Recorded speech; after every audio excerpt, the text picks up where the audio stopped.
درې قسمه مرګ نبی علیہ السلام وایي چې جایز دی او د هغې مرګ اختیار د معاشري عام و افرادو ته نشته چې ته به پخپله دا مرګ کوې.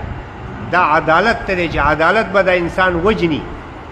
هغه کم قتل دی؟ یو انسان په ناجایز قتل وکړو، قاتل به قصاصا قتلیږي که معافی ونکړو اولیاء و وارثانو.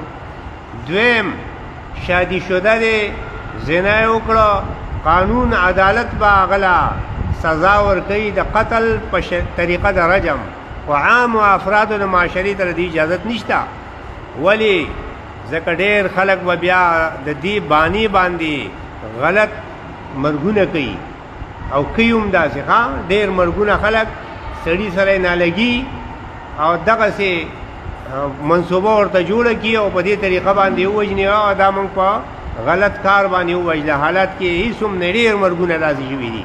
نو قانون دا اجازت د معاشري افرادو ته نه ورکوي چې ته پخپله دا کار وکړه. نه، دا به عدالت، اسلامي عدالت به دا سزا ورکوي.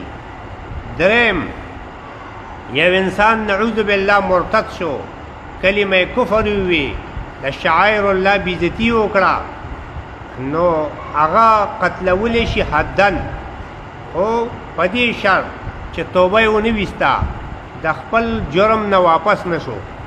که توبه وویسته د خپل هغه ګناه نه واپس شو، نو بیا دله هم سزا نشي ورکولی په دغه جرم باندې، ځکه چې دا واپس شوی دی.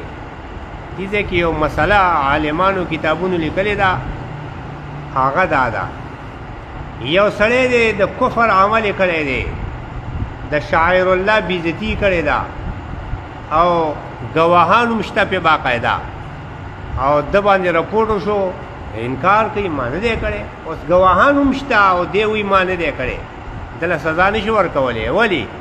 وایي د ده دا انکار د دې جرم نه چې ما نه دی کړی دا توبه ده، ځکه د توبې موقع خو دته شته که نه، توبې موقع به دله ورکولی کېږي.